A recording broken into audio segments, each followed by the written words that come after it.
Imagine, just for a second, that you are stripped of absolutely everything. I mean, you're pulled from your home, your family is gone, your clothes are taken. Yeah. And even your life's work is confiscated. Right. Even your own name is just, erased, replaced by It's another. completely erased. You are essentially dropped into the middle of a raging pitch black ocean with no boat. And I think most of us assume that in a situation with zero external control, where your autonomy is just totally annihilated, you would just drown. Well, yeah, it's the logical assumption, right? When every single physical and social structure you rely on just vanishes overnight, the standard expectation is that the human psyche would simply collapse. But what if, right in that exact moment, you discover you still have an anchor, like a psychological anchor that no force on earth can actually take from you? And that anchor is your freedom to choose how you respond. Exactly. So, welcome to today's deep dive. We're taking a journey through one of the most profoundly influential books of the 20th century, Man's Search for Meaning by Viktor Frankl. And for this analysis, we're drawing directly from Frankl's original 1946 account of his time in the Nazi concentration camps, plus his later 1984 postscript on tragic optimism. We've also got some academic breakdowns of his therapeutic method, logotherapy, and historical context from the Viktor Frankl Institute. Right, because our mission today is to completely unpack Frankl's experience and, the psychological theories that came out of it. Yeah, we want to distill these massive, really intense concepts into simple language that makes sense for everyday life. Right. Because, well, while this text starts in the darkest place imaginable, the ultimate goal here is to give you practical tools to find purpose in your own modern life. To really grasp the weight of his theories, we first have to understand the crucible where they were forged. I mean, Frankl was just a successful psychiatrist in Vienna in the 1930s. Totally normal life. Completely ordinary. Right up until the moment he was transported to the unimaginable horrors of Auschwitz. And right upon arrival, the brutality is just instantaneous. There's this terrifying introduction to the camp dynamic that Frankl describes as the finger game. Oh, the finger game. That initial selection process was just a masterclass in dehumanization. How did it work? Exactly. So as the prisoners got off the transport, an SS officer stood before them, simply pointing a finger to the left or to the right. Just a casual point. Yeah, exactly. To the left meant immediate death in the gas chambers, which that was the fate for about 90% of the people on Frankl's transport. Oh, 90%. Yeah. And to the right meant hard labor. It was this split-second verdict on whether a human being had the right to exist for one more day. I mean, I can't even fathom the psychological whiplash of that. And even if you were sent to the right, the stripping of your identity began immediately. Absolutely. Like, Frankl had this scientific manuscript hidden in the inner pocket of his coat. It was his life's work, his legacy, everything he had built his whole career on. And he tried to keep it, right? Oh, yeah. Yeah, he tried to confide in an older prisoner, begging to keep it. But the older prisoner just laughed at him. Frankl literally had to throw his coat onto a pile. He wrote that this was the moment he had to strike out his whole former life. And that stripping away triggers the first major psychological phase Frankl identifies, which is shock. Right, phase one.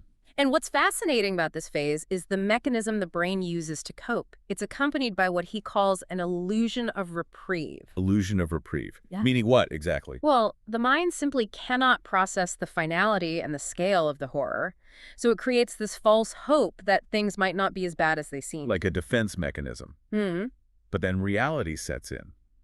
And Frankl describes this weird state of cold curiosity. Yeah, it's almost like the brain steps outside of the body to just, I don't know, observe the surreal nature of the environment, totally detached from the danger. The nervous system basically short circuits. Exactly. When a threat is too massive to fight or flee, the mind detaches. You become an objective observer of your own suffering. And through that cold curiosity, Frankl realized that everything he had learned in medical school about human fragility was completely wrong. Oh, absolutely. The idea that textbooks tell lies. Okay, let's unpack this.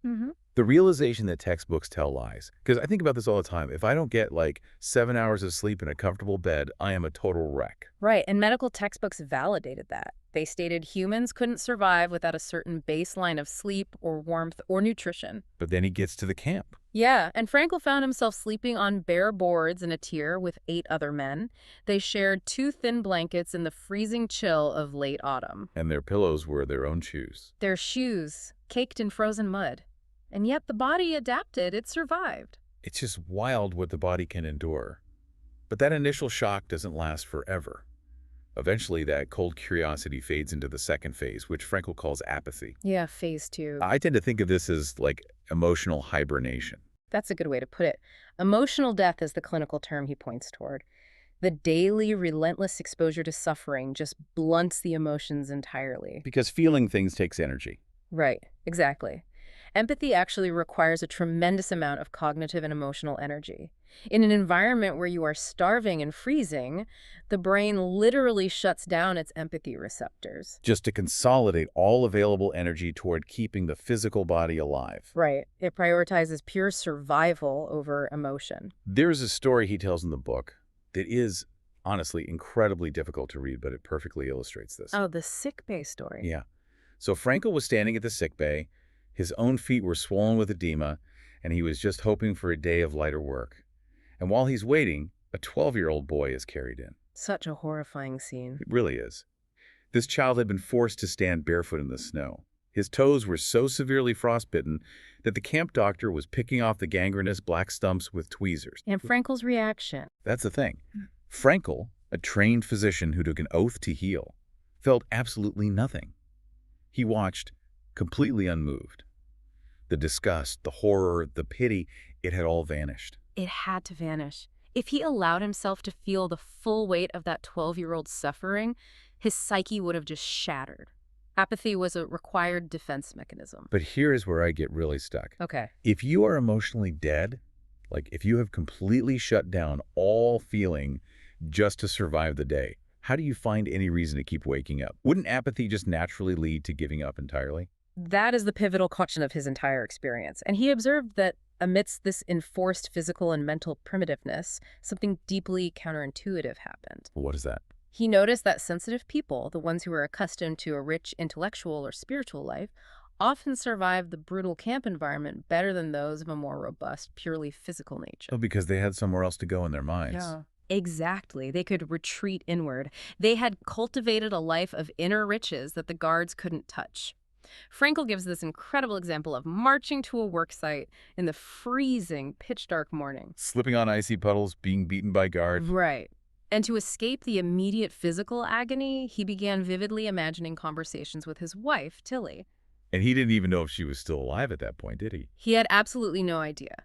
But the love he felt in his mind was as real and powerful as any physical presence. He also experienced what he called negative happiness. Negative happiness. I love that concept. Meaning joy drawn from the smallest, most trivial contrast to suffering. Like the tango story. Yes, he was awakened one night in the barracks by a violin playing a desperately sad tango in the dark.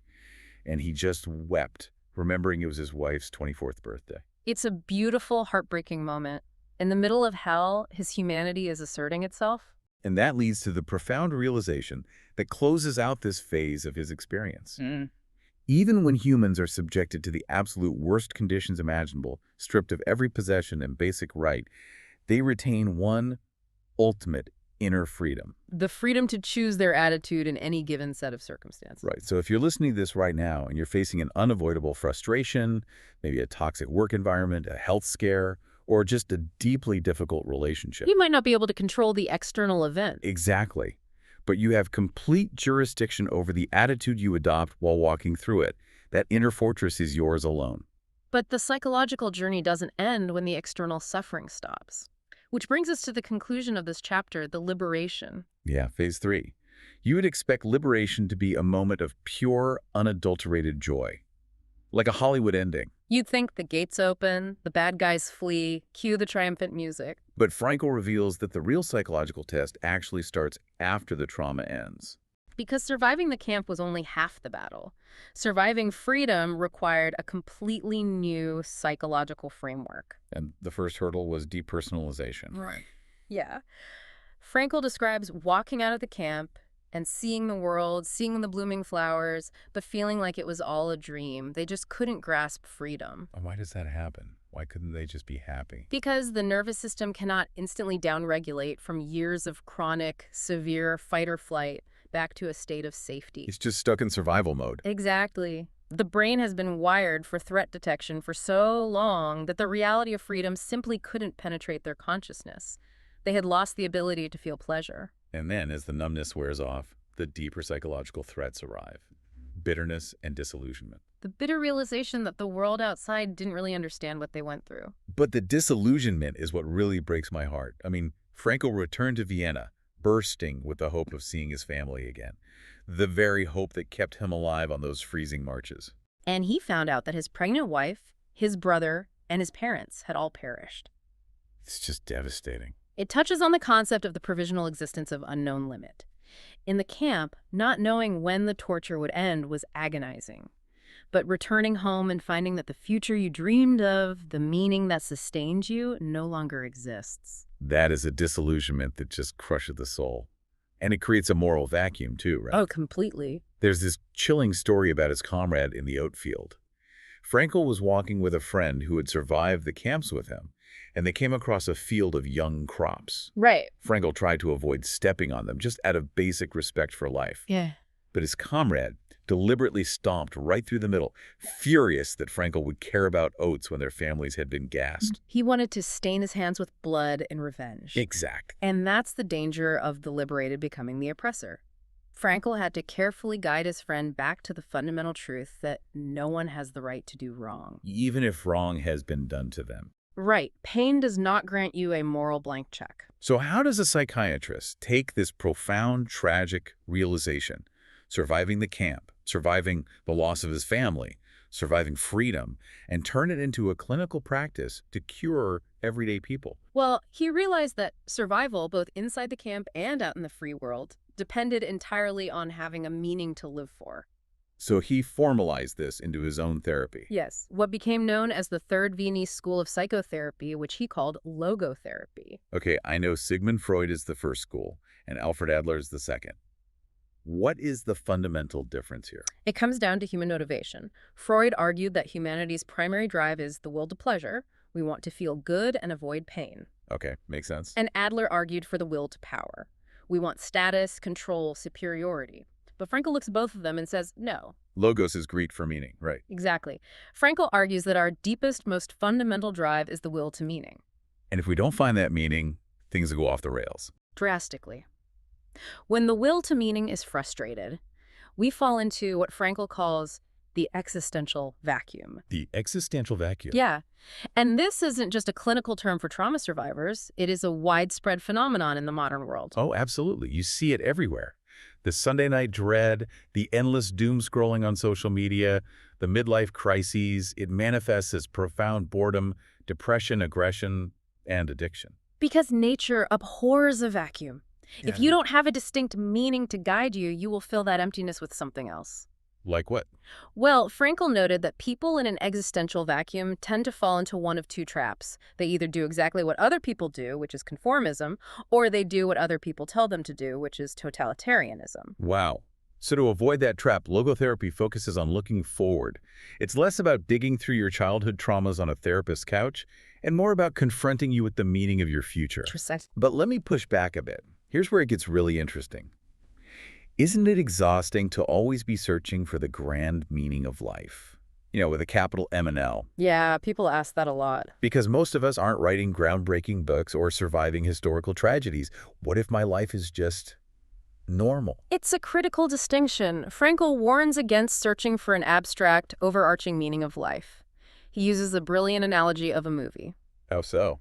Well, you cannot fully understand the grand meaning of a whole film until the very final scene rolls, right? Sure. However, for that final scene to make any sense, every individual frame and scene leading up to it has to make sense on its own. Meaning isn't one giant monolithic mountain you climb once. It changes from moment to moment. So it's about finding the meaning in the specific frame you are currently in. Exactly. It's about responsibleness. Recognizing what the present situation demands of you and responding to it with integrity. And Frankel outlines 3 very specific ways we can discover this meaning in everyday life. What's the first way? The first is by creating a work or doing a deed. Like Frankel reconstructing his lost manuscript on tiny scraps of paper while suffering from typhus. Right. It gave him a concrete task to focus on, literally keeping his cardiovascular system from collapsing. What's the second way? The second way is experiencing something or encountering someone. In its highest form, this is love. But not just like romantic love, right? No, he defines love far beyond biological drives or a side effect of sex. To him, love is experiencing another human being in their absolute, irreplaceable uniqueness. Seeing their potential and helping them actualize it. Yes. And the third way, which is probably the hardest to swallow, is the attitude we take toward unavoidable suffering. Right. When we can no longer change a situation, we are challenged to change ourselves. Which brings us to the core application for the listener. How do you actually shift your mindset to do that? Yeah, if you are listening to this and you feel stuck, maybe you're in a dead-end job or facing a problem you can't solve, Frankl isn't telling you to just smile through the pain. Not at all. He's asking you to flip the script entirely. Use the Socratic dialogue technique. Stop asking the universe, what do I want out of life? That focuses on what you lack. Instead, reverse it. Ask yourself, what is life asking of me right now in this exact moment? It turns you from a passive victim into an active responder. And that simple pivot of responsibility is the foundation for the final major concept we need to explore, which Frankl details in his 1984 postscript. Yes, he calls it the case for a tragic optimism. Because life is inherently difficult. We can't pretend bad things don't happen, so how do we remain optimistic? Frankl introduces this concept of the tragic triad. The triad consists of the three inescapable realities of human existence: pain, guilt, and death. None of us escape those. No human being escapes them. Tragic optimism is the human capacity to remain optimistic in spite of this triad. So it's the conscious choice to extract growth from pain. Yes, to derive betterment from guilt, and to use the transitoriness of life, the reality of death, as an incentive to take responsible action today. It's sort of like realizing that gravity is always going to pull you down. Instead of sitting around complaining about gravity, tragic optimism is the science of building an airplane to use that very physics to fly. I love that framing. If guilt is the gravity pulling you down, you don't just wallow in the weight of it. You recognize it and you design wings through accountability, apologies, and changed behavior to create lift. You take the tragedy and you build something with it. Exactly. And Frankl shares the incredible story of Jerry Long to illustrate this. Oh, the Jerry Long story. He was paralyzed from the neck down in a diving accident when he was just 17 years old. Right. And instead of succumbing to the tragedy, he learned to type using a mouth stick. He attended college courses via an intercom system, and he studied psychology. He eventually wrote a letter to Frankl that stated, "I broke my neck. It didn't break me." He found that his severe handicap actually enhanced his ability to help other people. He turned his unavoidable suffering into a unique achievement. Wow. And in doing so, he engaged in what Frankl calls noodynamics. Let's define that, because it sounds like heavy clinical jargon, but it's actually incredibly practical. Noodynamics is the spiritual tension required for mental health. You know, in modern wellness culture, we often push the idea that the goal of life is homeostasis. Like a perfectly relaxed, tensionless state where nothing bothers you. Right. But Frankl vehemently disagrees with that. He argues that a tensionless state is actually dangerous. Because it breeds the existential vacuum. Exactly. He says what a person truly needs is the healthy dynamic tension between where they are right now and the meaningful goal they are striving to achieve. That gap, that tension, is no dynamics. It's a pull of the future. It's what gets you out of bed in the morning. But just to clarify, because this can easily be misinterpreted, Frankl isn't saying you need to seek out suffering to find meaning, right? Oh, absolutely not. He strictly warns against seeking out unnecessary suffering. If a problem is fixable, you fix it. If you have a headache, take medicine. Exactly. Enduring avoidable suffering isn't heroic, it's masochistic. Tragic optimism only applies to unavoidable suffering. The incurable illnesses, the loss of a loved one, the historical events completely beyond your control. Right. So if we want to cultivate this tragic optimism in our own lives, Frankl offers a brilliant mental exercise. He calls it his categorical imperative. Okay, what is it? He says, live as if you were living already for the second time and as if you had acted the first time as wrongly as you're about to act now. It's the ultimate exercise in mental time travel. It really is. So imagine you are facing a difficult decision right now. Try applying this to your own life. Imagine it's 10 years in the future and you made the wrong choice, and you are living with the regret. Now imagine you've been granted the magical ability to time travel back to this exact moment to fix it. How would you act? It forces a profound sense of urgency and responsibility into the present moment. It strips away the excuses and makes you realize that your future is not yet written and your choices today matter intensely. Which brings us full circle, really. We've gone from the unimaginable suffocating darkness of the concentration camps to the bright, fiercely forward-looking light of logotherapy. And we've seen that the overarching, undeniable theme of Frankl's life and work is personal responsibility. It really all boils down to one simple yet incredibly difficult truth to master. Between a stimulus and your response, there is a space. Yes. And in that space lies your power to choose your response. Yeah. In your response lies your growth and your ultimate freedom. You may not control the conditions of your life, but you are the absolute master of your attitude toward them. And Frankl didn't just write about this, he lived it. Late in his life, his students asked him to write down the meaning of his own life in a single sentence. He wrote it down privately on a piece of paper. Yeah, and one student bravely guessed what he had written, and they were spot on. Do you remember the sentence? I do. Frankl's sentence was, "The meaning of your life is to help others find the meaning of theirs." By perfect realization of meaning through love and deed, he dedicated his survival and every day after to ensuring others could navigate their own dark oceans. So we turn this to you, the listener. If you had to write down the meaning of your life today in just one sentence, what would it be? It doesn't have to be perfect, and it doesn't have to save the world. It just has to be true to you for the frame of life you are in right now. Thank you so much for joining us on this deep dive into Viktor Frankl's man's search for meaning. It's a heavy topic, but arguably the most uplifting message humanity has ever produced. Definitely. Remember that dark ocean we talked about at the beginning? The crashing waves, the total loss of control? Well, it turns out you don't need a boat to survive the storm. You just need to know why you're swimming. Catch you on the next deep dive.